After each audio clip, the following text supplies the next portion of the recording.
This is the Detroit Sports Podcast Network.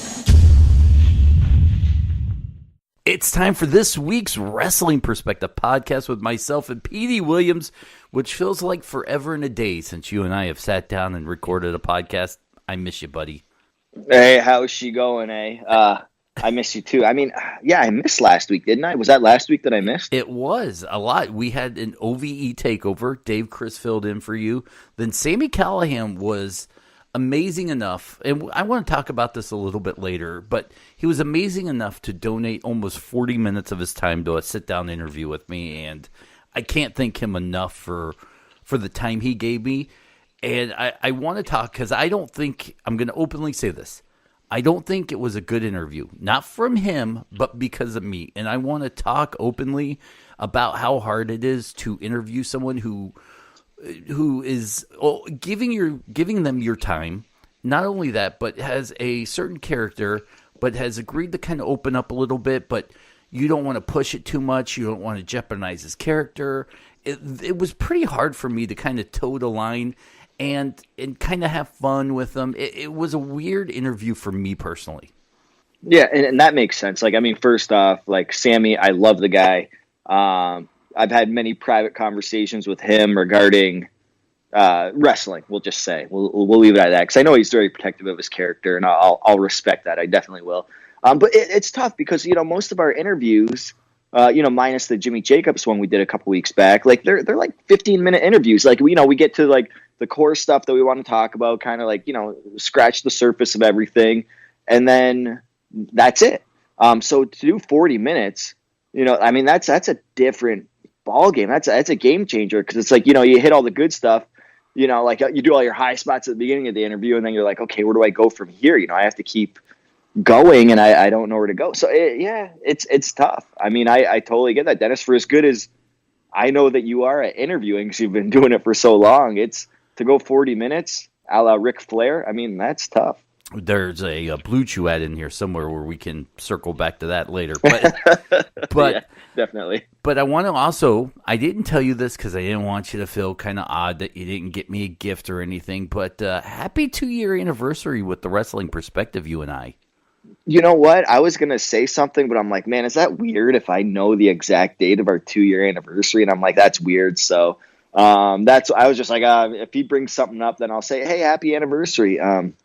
But, so happy anniversary since you brought it up. But you're not secure in our friendship to bring up something like that? I mean... Well, I thought you'd be like, Petey, that's so weird that you remember. Like, how do you remember that? But, I definitely remember. I definitely do. For those who were not... And our fan base has grown 3-4 times over back then. The Wrestling Perspective actually started out as like 1 week at a time. I had hounded Petey for several months to do a wrestling podcast with me, because I was just so bored with fantasy football and doing that kind of stuff, and I wanted to change directions. Always loved wrestling. Pete, you were retired at the time, and we would talk for hours via text and on the phone just about wrestling. I'm like, why aren't we doing this on the mic? And finally, I wore you down where you're like, all right, I'll do 1, and if I like it, I'll do 2, and that's as far as I am going to commit. And 2 years later. Yeah, and I mean, it was, man, I remember that first one. It was just, it's so weird how we have transitioned and have grown since then. I remember, like the first couple, I even asked my wife to listen, and now my wife, obviously she doesn't listen. We've been doing this every week for 2 years. I love that she's a guest on the show and stuff. But yeah, I mean, it's just, man, it's crazy. I never thought we'd be doing this 2 years later. I really didn't. What's funny is I actually went back and listened to a few episodes. All we did was like Raw and SmackDown recaps. That was it. Yeah, I mean, that was before I went back to Impact, because that was I believe February 2017. I didn't go back to Impact till I think like August 2017. And obviously there was from like March-ish, February or March, there was them trying to get me back and all that stuff. And then, we had to kind of keep that secret. We didn't talk about that and all that kind of stuff. So, I mean, we didn't really have anything to talk about. Like we really didn't. So it was like, okay, let's talk Raw and SmackDown. And I just remember always talking about Roman Reigns because that was his transition period where they were really pushing him as the next guy, and the crowd was booing him. And I remember, we just analyzed everything about that at that time. So I mean, it was a fun time. I mean, it really made me think about like it was 2017 was a big transition in wrestling. So I'm glad we started doing the podcast then. And listen, big announcement. Next week, we're actually changing the name of the podcast to Panama Sunrise. I mean, I can't wait. I mean, we put a lot of time and effort into thinking about this name. Why not just change it just on a whim? Makes sense. So here's how the show's going to go. Petey and I are going to sit here and talk about the name change of his wrestling move and a little background about it. And we're going to discuss this. After that, we're going to do a Blue Chew ad. And then after that, Petey's going to actually interview me. I am? This is great. Yeah, okay, I like it. Look, 2 years. Let's do something a little different. All right. So don't tune out now, guys. Like, I mean, we still have a lot to talk about. Like, if you're like, oh man, I don't want to hear this. No, this is gonna be good. Here's the setup. Over the weekend, well, actually last week when I was interviewing Dave Chris, he kind of threw out an interview, a invite over the podcast, like, hey, we're doing our last show at Rockstar Pro in Dayton. You should come out. And I'm, 90% sure it was like, all right, I'm going to be polite. So we get off, and I'm sitting here thinking, I'm like, boy, that would be fun. I wonder if I can swing it. I start kind of doing the math. I'm like, I think I can do this. And then I text him. I said, hey, were you serious about this? Because I'll come down for your show. He's like, absolutely. I brought a friend. We go down there. And then Sunday, I was privileged enough. There were 2 lady fans of our podcast who are absolutely the best. We'll get into who they are in their, believe it or not, their influence in the Twitter world of wrestling. They may play down, but they've got some swing around the Ring of Honor, Twitter feeds and wrestlers. So I went to Ethan Page's Alpha One show out in Hamilton, Ontario, which was phenomenal. I can't say enough great things about how friendly they were. So we're going to talk a little bit about that later. All right. I mean, this sounds good. I mean, I can't wait for this. All right. So let's talk about the Adam Cole Canadian Destroyer. You have taken a lot of heat on Twitter, and we talked about it off and on. And finally, you're like, dude, I don't know what I did wrong, but people are absolutely hating on me on Twitter. So as a friend, I step in and kind of say, hey guys, really, you're going to get mad. And I kind of saw a mixed reaction of some people going, hey, it's wrestling, moves get stolen every day, get over it. Or, he's been doing it for years, suck it up. And a ton of people actually came to your defense this time around, which was refreshing to see. And as a friend, I'm going to start this topic off by, it goes beyond stealing and beyond renaming. If you're okay with people using it, it's, I think everybody understands that, but it's not that and I'm just going to try to put words in your mouth and feel free to bounce off here. It's not so much that Adam Cole changed the name or has used it for years. It's just you personally, the Canadian Destroyer, name is personal. It means something to you. It's not like you named it, the Oshawa Flip or something, and for no reason, but it rhymes, and then someone changed it, and now you're upset. Yeah, I mean, it really doesn't have anything to do with that. I mean, starting next month, that move, like I debuted 16 years ago. I mean, I'm sure there's people listening to this podcast that are 16 years old, and they're like, man, I wasn't even born yet, or I was I was in diapers still. So it's been 16 years. And, just to go back, and I've mentioned it on the podcast many times before, the name of the move, it has nothing to do with nationality or anything. A lot of people think like, well, Petey's Canadian, so he called it the Canadian Destroyer. So I'm from Mexico, so I'm going to call it the Mexican Destroyer. I'm from this country, so I'm going to call it the Asian Destroyer, or what. It has nothing to do with that. The person, I named it after a person. his name was Doug Chevalier, and he passed away probably, I think it was it 99 or 2000? I mean, some years ago, like 19 years ago. And he's the individual that started the Can-Am, wrestling school that Scott D'Amore runs now. He trained Scott D'Amore. He trained Rhino from WWE. And a lot of other people have came out of that school, like the Motor City Machine Guns. Like they didn't start training there, but they trained there. A lot of people have stopped by, like even like what's Claudio's name now? Like Cesaro, like so many people know of that Can-Am wrestling school, and it's like very prestigious. And Doug was a big part of that. And I remember being back when Impact was TNA, when I debuted that move on TV, and it was 2004. They said, "Hey, we need a name for that move." And I didn't I didn't know. I'm like, what's a cool name? That's what you first think of, you like the Diamond Cutter or the Stone Cold Star, or like whatever the case may be. I'm like, what do I name this move? And I had no idea, like the Polar Vortex or something like that. Like that's a cool name. But I'm like, no, I want the name to have meaning. And so I said, hey, I said to Scott, I said, what do you think of the Canadian Destroyer? And Scott kind of looked at me and like he was kind of thrown aback, and he was like,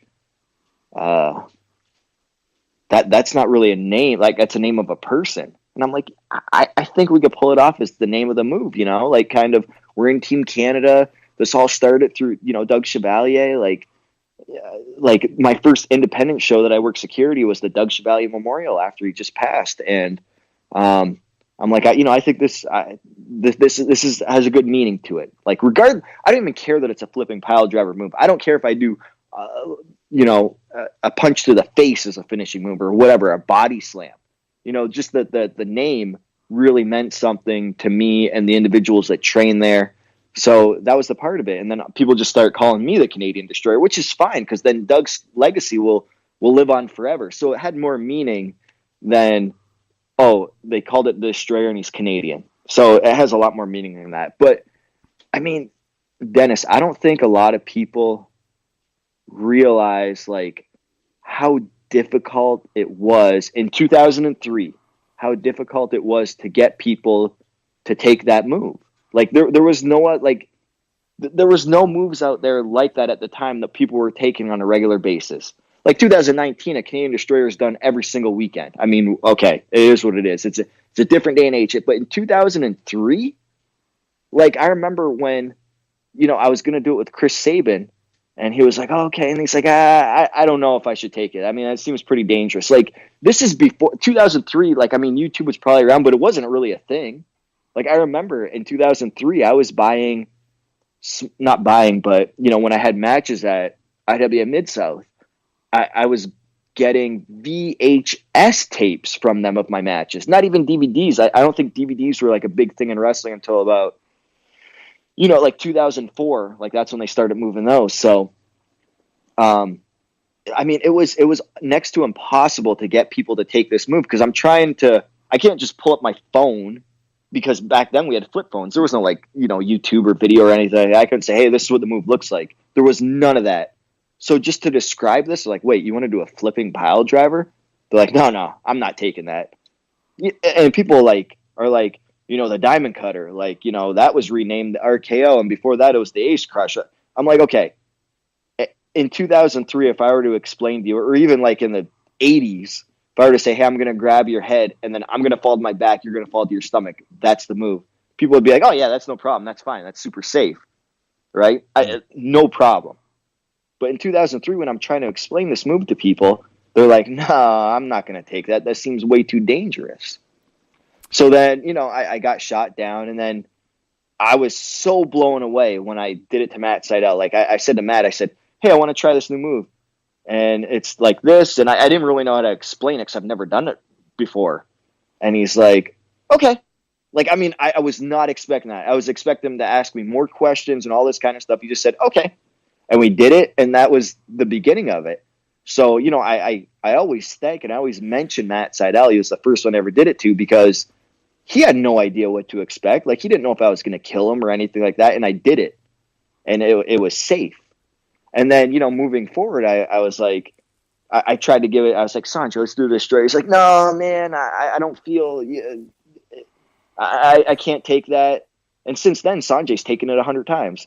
And Alex Shelley has said no before, before he decided, like, oh, yeah, okay, I trust Petey. He's not hurting anybody. I'll take it. AJ Styles has said no. Like, there's a list of people that have said no, I'm not taking that move. So it was like next to impossible to try to get some steam behind this move and just to lay the groundwork for it. And then and I remember going to these like independent shows where in 2003 people didn't know who I was.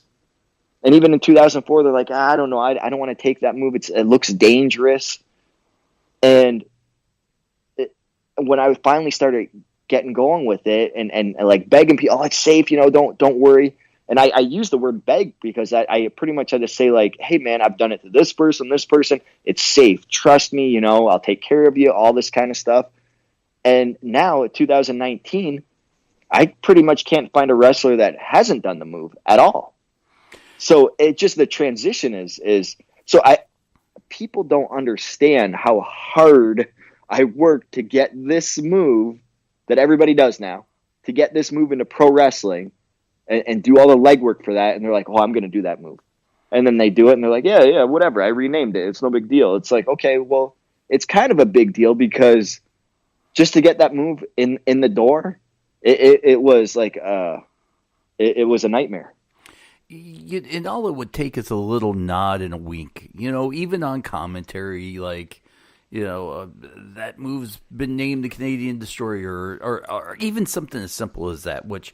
WWE won't acknowledge anything outside its doors. I did put out this reference, so if you don't follow me on Twitter and you listen to the podcast, I kind of equate it to like you've invented a widget. It is going to be life-changing for you. You're going to be able to feed your family and work less. You decide that you're going to open up a widget store, and you open it up. You put your blood, sweat, and tears into this store. And then all of a sudden you wake up and there's 25 widget stores all around you. And, some widget stores are good. Other people had a little bit more money and their widget stores are bigger and a little more popular. And now your widget store is just another widget store. And that's kind of what the Canadian Destroyer is. Sadly, it's one of the coolest looking moves, and now people use it 4 times in a match, and it devalues everything you've tried to do. I mean, it is your finishing move. You've never used it in the middle of a match to get to something. It's only what you've allowed only one person, Eli Drake, ever to kick out of it. It's special, and now it kind of sucks when you see Rey Mysterio do it in the middle of a match. For no reason at all, not even storytelling. Adam Cole does the same thing. Yeah, and I mean, and it's fine. Like I understand. Like that's pro wrestling nowadays. Like whatever. And I mean, I don't even care. Like I said, the tough part is it would have been interesting if I've never done the move. Like who would have kind of try to get that move into pro wrestling because it wasn't easy. I mean, that's what it comes down to. It wasn't easy where I was like, hey, yeah, my finishing move is a flip pile driver. Okay, let's do it. And they're like, oh, okay. Like, I wish it was like that. 2019, yeah, it's like that now. But in 2003, absolutely not. Like, it was like I'm taking a move that people are like, that doesn't even make sense. And transition into pro wrestling where now it's just like, it's just another move. Now it's just a repertoire that people do. And regardless of like anything else, like just getting that into the mainstream was like one of the toughest things. But I knew like I had something special here and I didn't always, I remember when I first had it, I didn't know. Once I was getting it in the wrestling business, I was like, okay, I got it in, people know this and like they're okay with taking it now. And then I was like, but nobody really cares about my match. They're just like, come on, man, hit the Destroyer. Let's go. This is what we paid to see. Like, just get to the next 15 minutes of this match so we see the King and Destroyer. That's what we're here for. And I'm like, man, they don't care about any other moves I do. So I had to like kind of play around with how I did my matches because I understood what people wanted to see, you know, and that's what's different about like having a finishing move, whether it's like a DDT, diamond cutter, a flipping pile driver, it doesn't matter. When you just throw a move in, you could do a power bomb at the beginning of the match or whatever, or you could be Kevin Nash and do it at the end of the match. Like, it's how you get to your finishing move and how you get it over, and that's the tough part about it. You mentioned diamond cutter, and in our Twitter thread, well, one guy, and I'm not going to call him a jackleg or anything, he was very polite after he did the legwork and realized what I had said. It throws out, well, you know, you don't see DDP complaining that Randy Orton used it. And I said, well, hang on. DDP actually reached out to Randy Orton and essentially begged him to use this as his finishing move, which is totally different because DDP did this when he retired. And DDP actually got it from, is it Johnny Ace? Yeah. So, it's the same thing. But the only difference was, Diamond Dallas Page waited until he retired. Nobody stole the diamond cutter. You didn't see it everywhere until DDP retired. Now it was a different day and age back then. Like back before 2019, like, a move was, like, oh, if it's a diamond cutter or a cutter, because a lot of people just call it cutters now. Reference to the diamond cutter, right? Mm-hmm. Oh, that's DDP's thing. I mean, that's just what you did. Like, you didn't want to be like a ripoff. But 2019, it's way different. I guess you could do anybody's move anytime, anywhere. And people are like, "Oh, do you see DDP complaining?" And I'm like, "Okay, first off, right. I mean, there was no social media back then. I'm like, you don't know if he was hot about it or anything. Like, you don't. I said, I don't care who does it. I'm like, to me, it's just the name of it. It means something to me. Like, I don't think the name Diamond Cutter, I don't think Diamond Cutter was the mentor of Diamond Dallas Page. It's just a cool name. Whoa. I did some research, and believe it or not, that was actually his great-grandmother's name, Diamond Cutter. I'm pretty sure it was. So Diamond Cutter Dallas, or Diamond Cutter Page. Yep. Yeah, that's correct. Ethel Diamond Page. Yes, Ethel Diamond Cutter Page. That's right. Thank you. Yeah, that was, believe it or not, that's totally true. But switching gears a little bit, we poke fun on the podcast. Like, we've decided that once a year we're only going to give permission to one wrestler to be able to do it. Last year, 2018, we gave it to Chelsea Green, who, believe it or not, was like ecstatic that you gave her your blessing. Yeah, go ahead and do it. Like, I would love to say that for Adam Cole now, but like, I'll be honest with you, and I'll be candid about this. I've been in the same building with Adam Cole and stuff, and he's never even came over and introduced himself ever. And I'm like, this is odd. Like, I know you do a flipping pile driver, and I'm like, and I know you, like, when I started doing it, when he probably watched me on TV in 2004 when he was like 14 years old. I know he's seen me do it, and I'm like, I think it's kind of odd that he didn't come over and introduce myself. Not that, I'm stuck up, because I'll go and I'll introduce myself to everybody. You did it to Cody. Yeah. And, but with Adam Cole, I'm like, I'm going to see if he says anything to me first, kind of like a little game. And he didn't. And I'm like, oh, okay, maybe he's embarrassed about, like, oh, I know that's Petey's move and he knows that I do his move. Yeah, I do know. But, own it.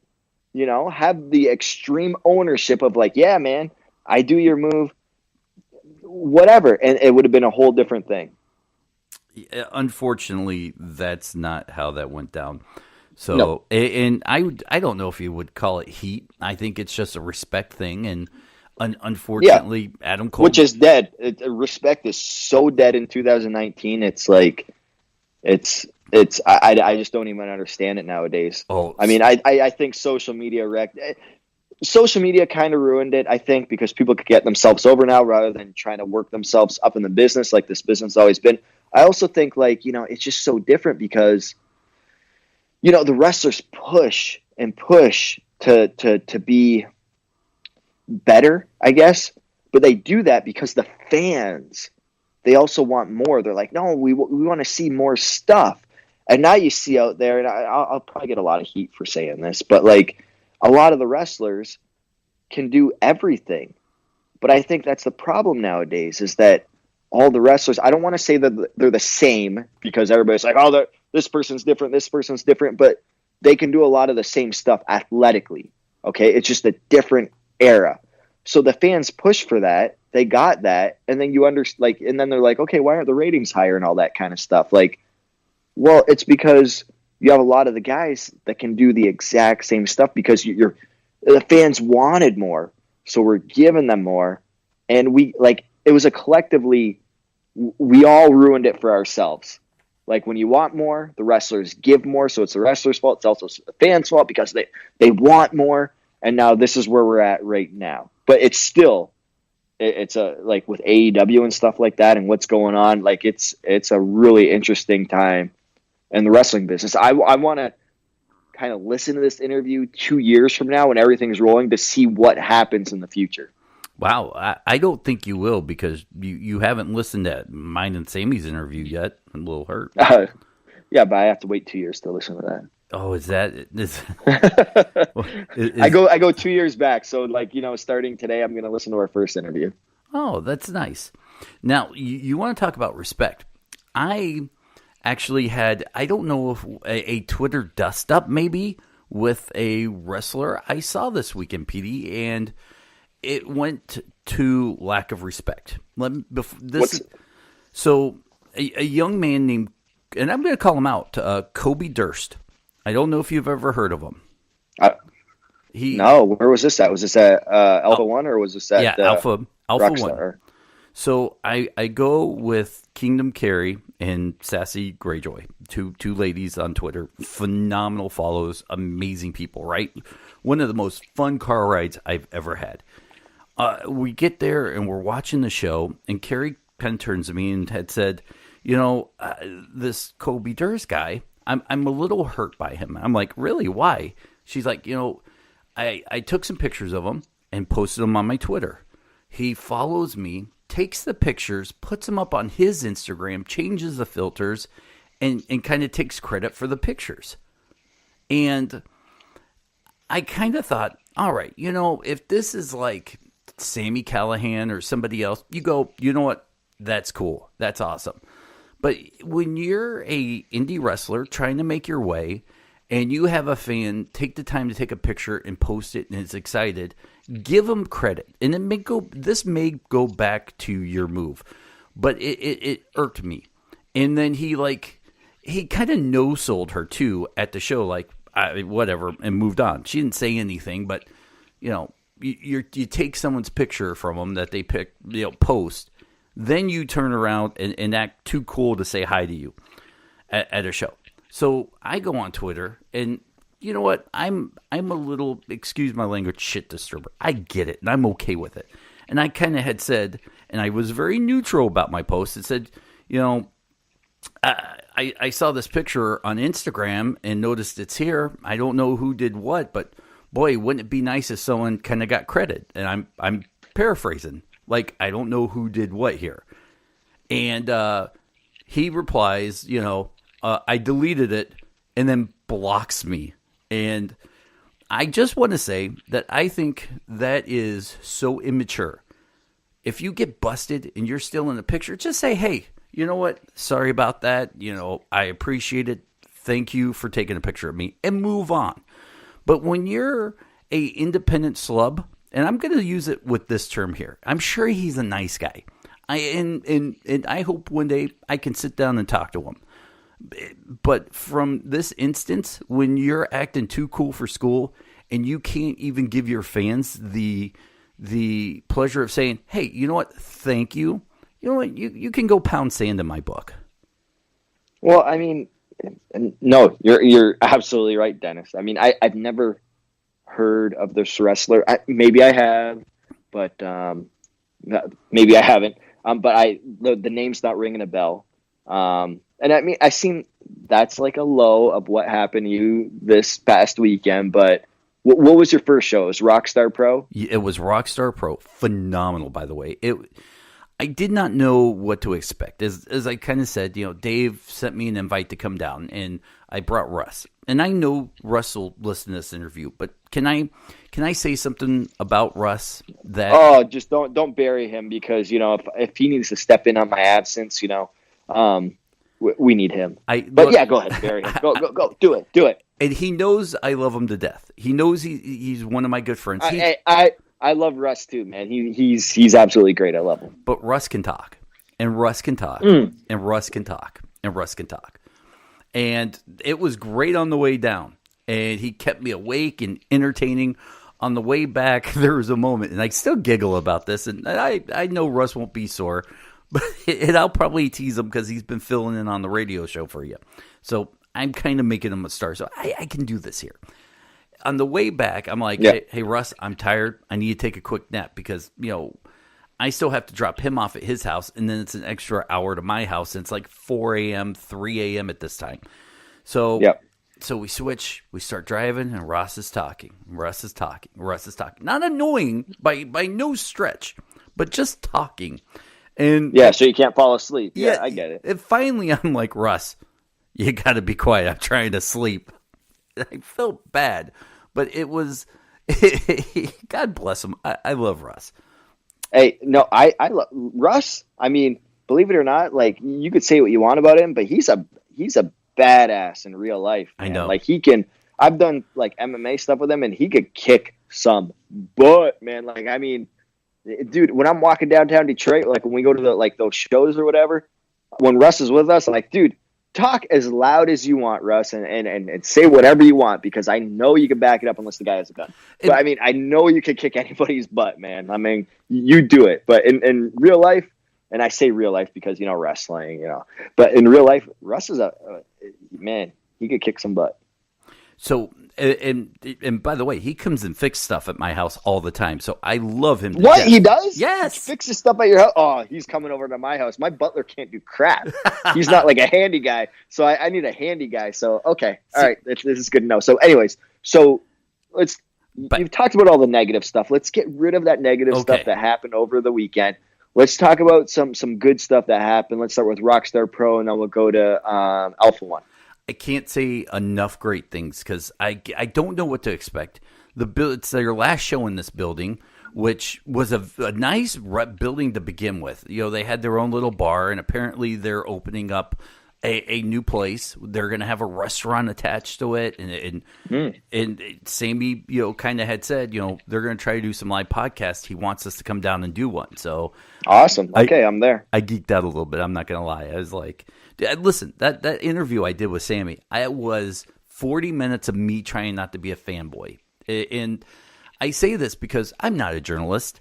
I never pretend to be a journalist. I'm just a fan who's lucky enough to have you as a friend to hook me up with other of your friends. And I think Sami and I are slowly becoming friends. I think we're a little more than acquaintances, a little less than friends right now, although he did give me his phone number. Once again, geeked out about it. But never once do I know that, look, I'm building my own inroads with some of these guys, which is cool, but I'm still just, Petey's friend. So when I got invited out to the show, I went there not expecting any special treatment. And nor did I get any, really, which is nice, because I went as a fan. I don't know the last time I went to a show as a fan. I always went with you and carry the podcast equipment and just sit back and hang out. So it was really nice. The show was phenomenal. By the way, Rockstar Pro, not one Canadian destroyer.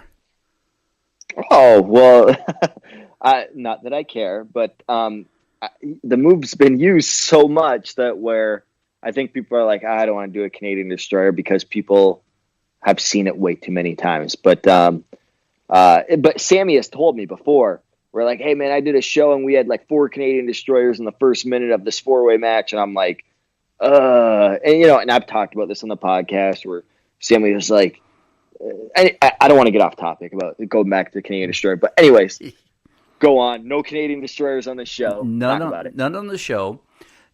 Let's see here. Sami wrestled Badass Billy Gunn.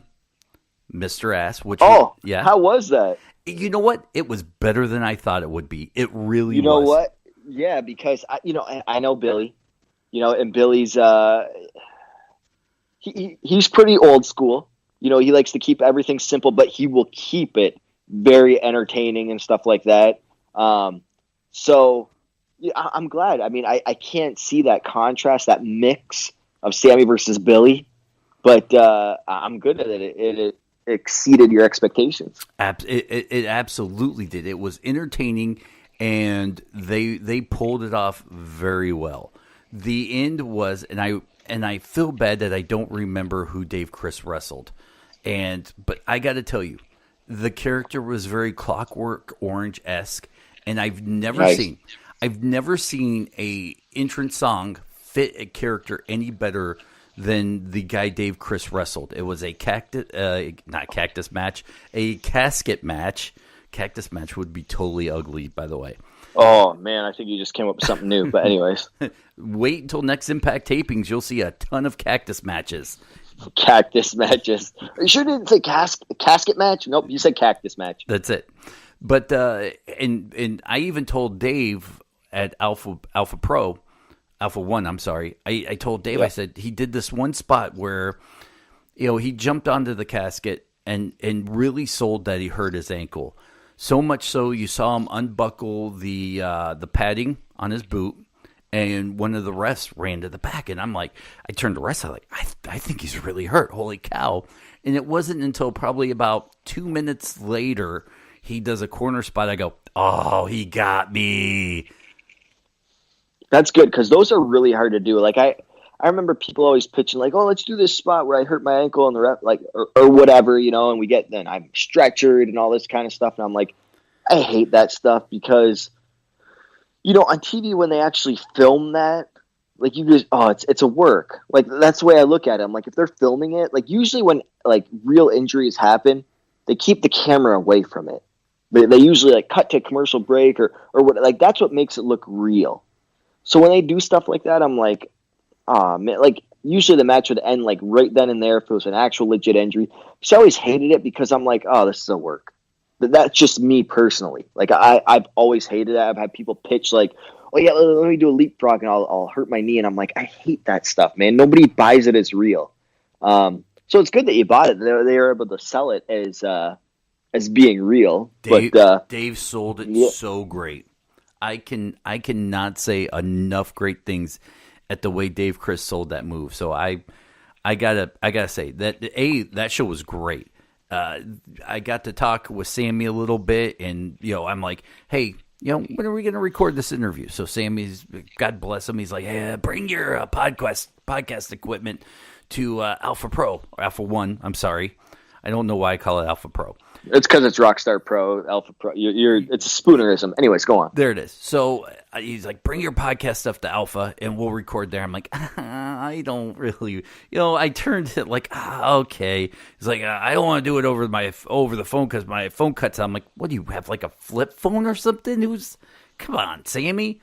So, dude, it's in Canada though, man. Canada, like, phone service is all wonky up there when you have an American cell phone. So I get where he's from. So I get where he's coming from. So Super Bowl Sunday, Carrie, Sassy, we jump in the car. I don't want to use the real names. I'll just use their Twitter names. We jump in a car. We drive down. Car ride was a blast, right? I've never, what? It was kind of a cool feeling because. I'm sitting there, and I like to think that, I share some stories about talking to people and how cool this guy is and, stuff like that, which made me feel kind of like insidey and kind of cool. And now I kind of know how, you guys feel with me in the backseat where I'm like, oh, tell me about this. So it was a really different contrast and really cool. I really enjoyed these switching roles for me there. Driving up was a blast. We had some lunch at a really cool sports bar. I bring the podcast equipment, and now these are girls, like they're part of the Ring of Honor girls, or ladies of Ring of Honor. I wish I could remember that hashtag, and I apologize to them if they're listening right now. But they've been to a lot of shows. They were kind of like me. You never get the special treatment. You always wait in line. You buy the VIPs, right? So I grab my podcast stuff. I'm like, all right, follow me in. And they're like, well, don't we have to wait in line? I'm like, no. Come on. I got this. Oh, boy, Dennis, you're already starting. Okay. Petey taught me this. Let's go. Kind of. Well, I put on the button-up shirt and the little vest, and they're kind of giggling and making fun of me. And I'm like, look, I like to look professional when I do this. It helps out because if I walk in there with an OVE shirt, then they're going to be like, dude, what are you doing here? You know what I mean? Yep. So you go in, you dress a little bit more professional. Nobody questions you. I walk in, nobody says anything. We kind of sit up in the corner, and then the waiting game starts. Dave Chris walks up. We talk for a few. Dave was phenomenal. Talked to both ladies. We got in a great conversation about religion, and then he goes off the stretch, and it's like still waiting for Sami. And even Sami admits that, it's hard to get a hold of him. Oh, yeah.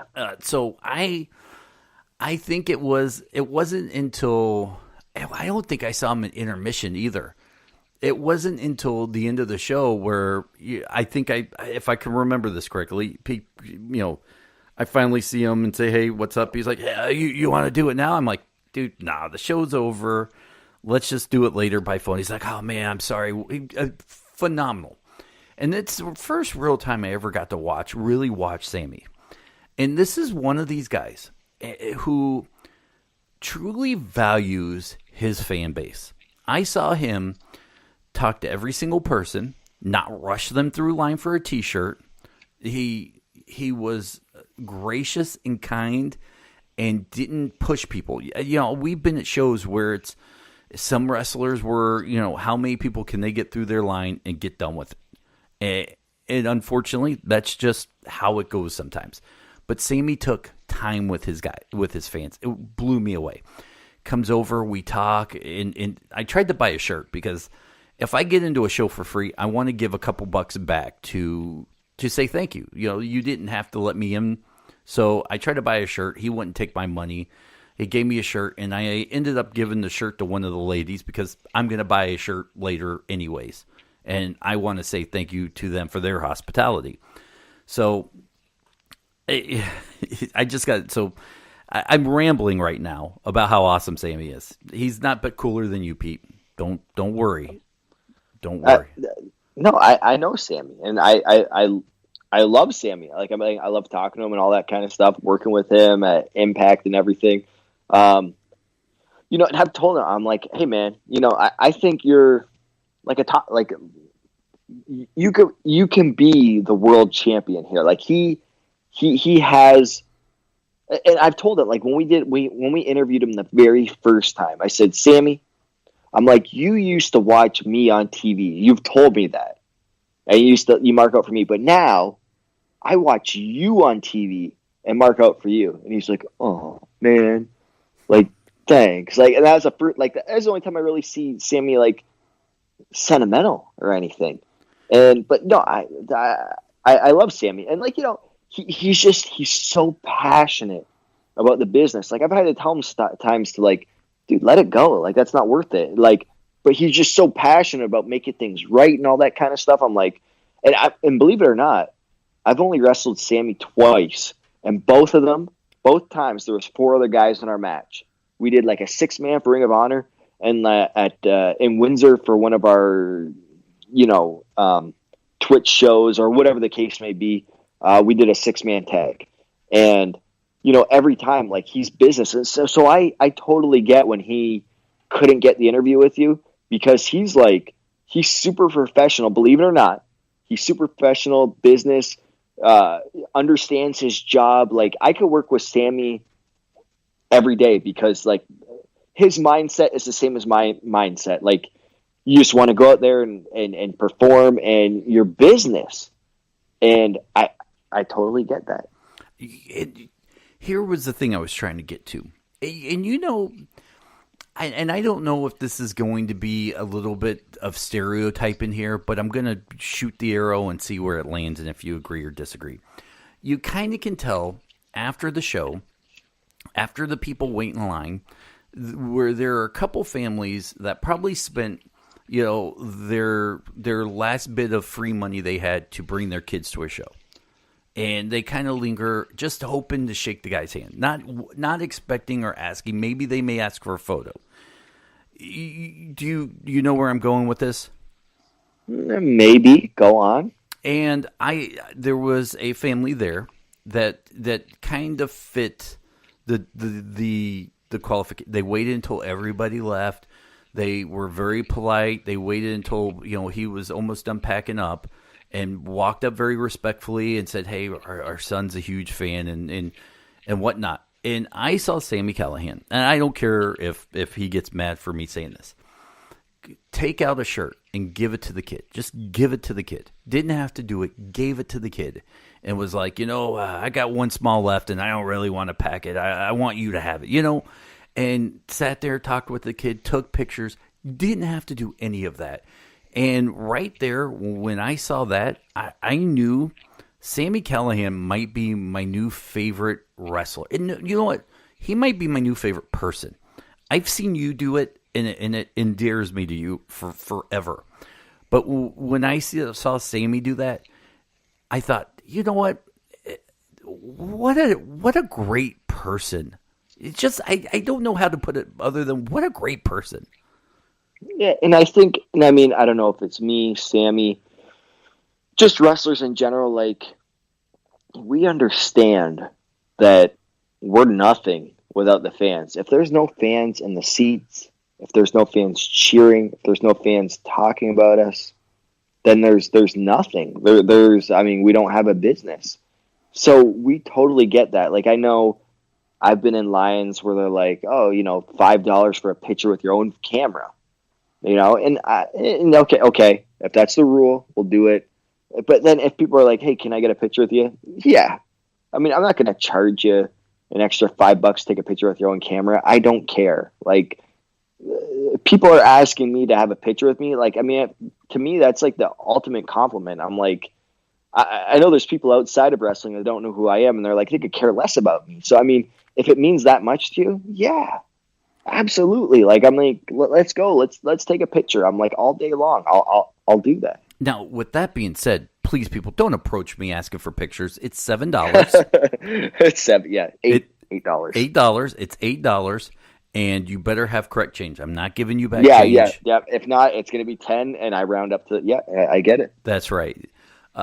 Look, we've got a Blue Chew ad that we're going to have to fit in here in a second, but I just want to kind of say, Pete, the last 2 years have really been phenomenal and fun, and I feel like a kid again, going to wrestling shows, and really, before we started doing this, I liked wrestling. And being 40, 41 now, I was at the stage where you can't really openly say I like wrestling without being ostracized by business people your own age. You know what I mean? Yeah. And being able to do the show and coming out of my shell, not caring who I tell that I like and love and watch wrestling is refreshing. And, without you, bud, this is a mushy moment here, but without you, I don't know what I would be doing in the podcast. Maybe I would still be on the radio doing fantasy football and hating every minute of it. But I am having the most fun I have ever had in the broadcast industry, just tooling around for 45, 50 minutes a week with you. Thank you. No, and and thank you, Dennis. I don't, in normal everyday life, I don't talk a lot of wrestling stuff like that. I know a lot of people ask me that aren't wrestling fans about wrestling. I have to keep it very simplified, I guess you could say. They don't know much about it. So, I just enjoy so much, like, every week where we could talk wrestling. And even when we're not on the air talking wrestling, we could text each other and talk off the air about wrestling and stuff. Like, I grew up loving this business and just loving wrestling. You grew up loving wrestling. And just as adults that are like, oh, I'm almost 40, you're 40, and just talking wrestling. I'm like, this is our lifestyle, man. Like, this is what we do. And just to be able to do it and have other people listen to us, shoot the breeze, that just means the world to me. The people I have met through you have been phenomenal. First and foremost, once again, thank you, Dave, Chris, and Thank you, Sami Callihan, for the invite out to Rockstar Pro and doing the interview. Ethan Page, thank you so much for allowing me to come out. We bought tickets, but we still snuck in a little bit early, and I gave two fans. I was fortunate enough to let two fans who love wrestling kind of see a little bit of the back door that I saw, and I saw a lot of what happened with me my first time.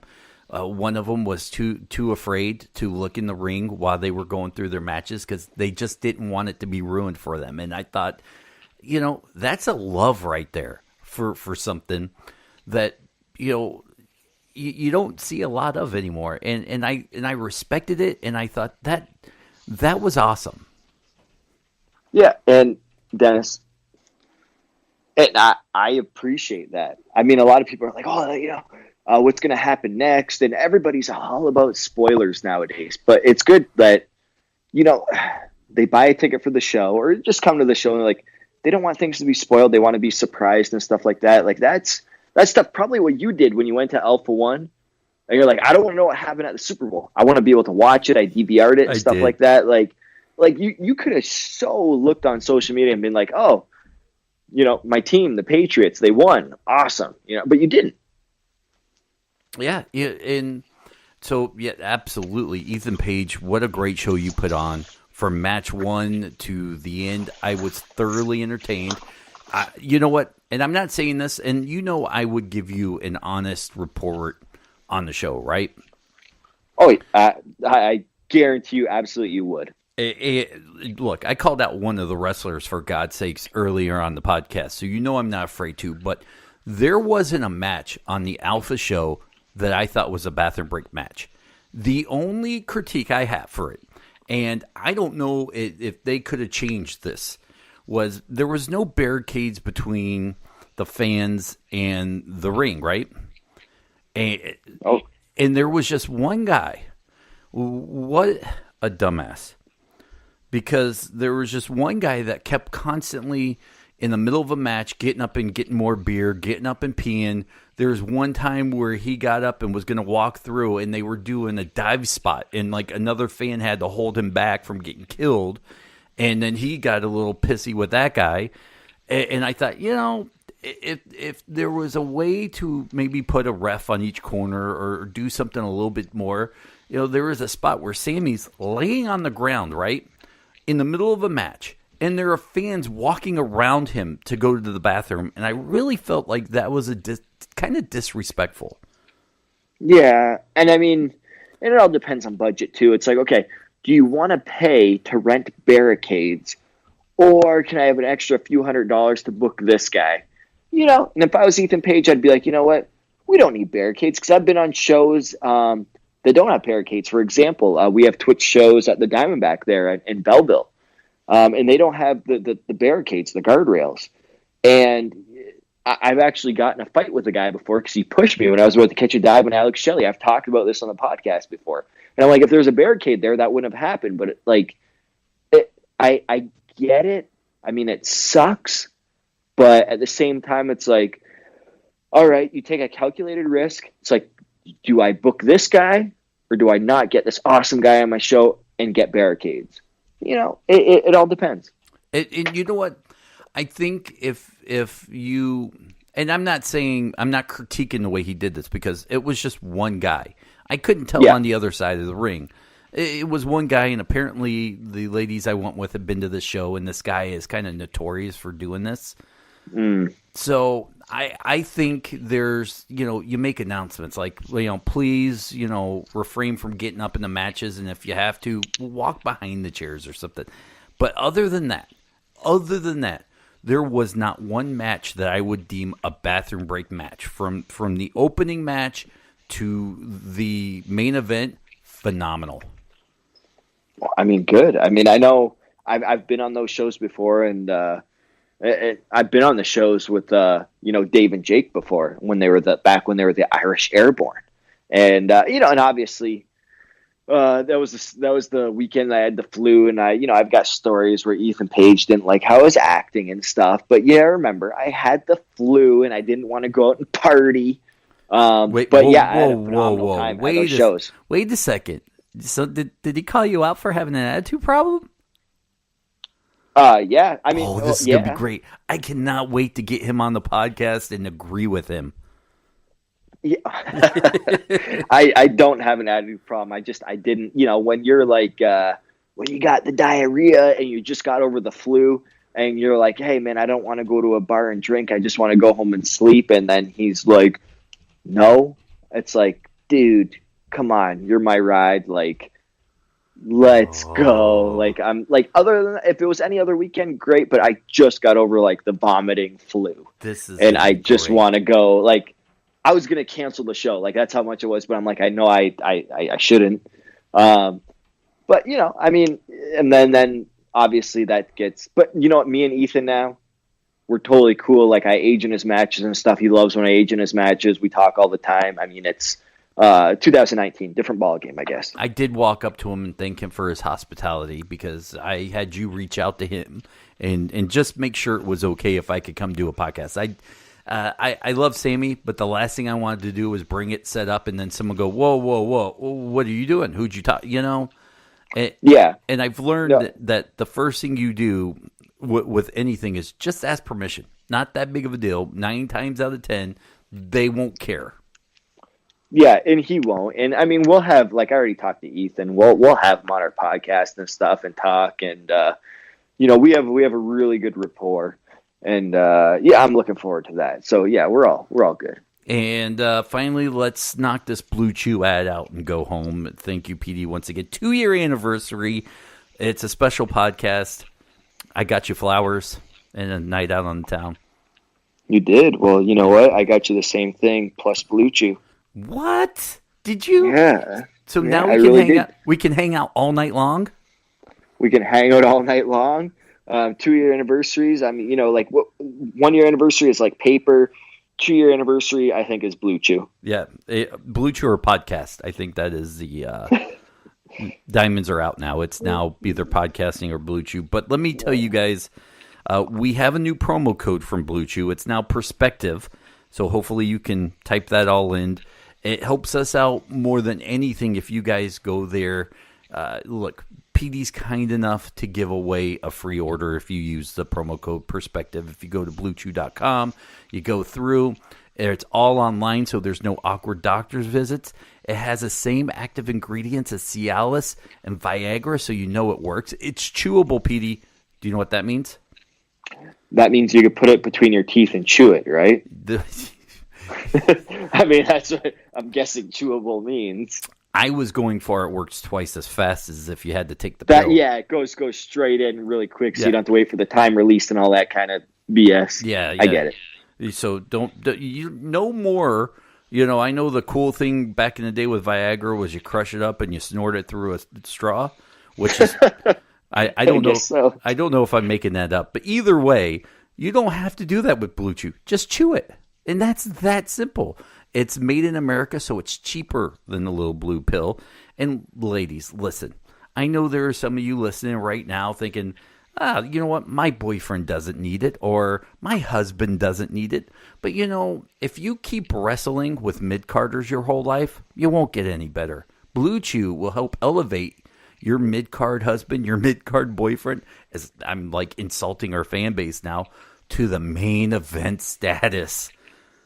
Well, I mean, who doesn't want to be in the main event, right? I mean, would you rather do like main event of WrestleMania or do the, I don't know what it's called now. Is it called the pre-show or the? I think pre-show. I know there was. What is it called? I think the pre-show is okay. Pre-show or kickoff show. Oh, kickoff show. That's what they're calling it nowadays. Because they don't want those kickoff people to feel that bad, right? But why deal with the kickoff stuff or the pre-show stuff if you're a main eventer, right? I totally agree. So go to bluechew.com, use the promo code Perspective. It helps us out a ton. Believe it or not, without that, we wouldn't be podcasting. We wouldn't have a radio show. So Blue Chew is kind enough to keep sticking around. Believe it or not, a little inside baseball for you guys. Blue Chew does podcasts in cycles. So you'll listen to like Conrad Thompson and they'll be on there for 2 months and 4 months without it, and then they come back. They've been constant with us because our fans are very loyal. So if you're listening to this and you're like, how do I help the podcast without having to spend any real money? It's $5. You pay the shipping and handling. You get something in return. You help us out, and we're happy. And speaking of spending money, one more time, and then we'll give you a recap, by the way, of what we're going to do next week, because we didn't get to any of what I really want to talk about. Whatforapparel.com/WPP. You can get a whole bunch of shirts there. Whatforapparel.com/WPP. Go check out the lineup of shirts. Buy one. It's one of the lowest priced podcast shirts out there. We're putting people over profits, and we just want to see you guys wearing shirts, so we're not jacking up the prices so I can pay off my ridiculously expensive mortgage on my brand new house that didn't come with a butler, but I do have Russ to fix everything, so it's a wash. Yeah, and hopefully I get Russ to fix everything too. By the way, Russ is, takes Blue Chew, probably why he can fix everything. And he wears one of our T-shirts when he fixes all our stuff, right? I agree. Now, listen, next week, Petey, we're going to talk about Matt Sydal being done with Impact Wrestling. Yep. We're going to talk about Sami Callihan more. If you're not sick of him now, you definitely will be on this next one. Him and his little dust-up on Twitter with one man that we're going to keep nameless, who isn't quite a fan of our podcast anymore, Pete. Yeah, we could keep him nameless, but that'll be interesting to talk about next week. I want to talk about Eric Bischoff and talking about how Dean Ambrose, if he leaves the WWE, doesn't matter at all for WWE. I think yes. Okay. And we're going to talk about Randy Orton being open to looking at a contract to AEW. So those are a few topics we're going to talk about next week. We didn't get to them this week because we're celebrating our anniversary. I wanted to, be thankful for the weekend I had. It's the first weekend without you, and I kind of see where I'm now on the ladder of popularity. It's kind of cool, Pete. Yeah, I mean, you're out of your cocoon now, fluttering your own butterfly wings. So this is good. I'm like a proud father, kind of. So I'm excited for you. There you go. Well, Pete, happy anniversary. I'm sure I'll see you next week for another thrilling episode of the Wrestling Perspective. Wrestling Perspective podcast. I thought we were going to say it together. Why did you stop? Well, I don't know what voice you were going with there. I don't know. All right. Anyway, on the count of 3, let's do it one more time. Ready? On the next episode of the Wrestling Perspective. You were talking. No, you were talking. All right. No. Okay. All right. Okay. On the next episode of the Wrestling Perspective podcast. You do it. We're not going to nail this. All right. All right. Thanks, guys. No, I'm not going to cut it. I'm leaving that in. Thanks, everybody. We'll see you next week. Happy 2-year anniversary. Thank you for listening.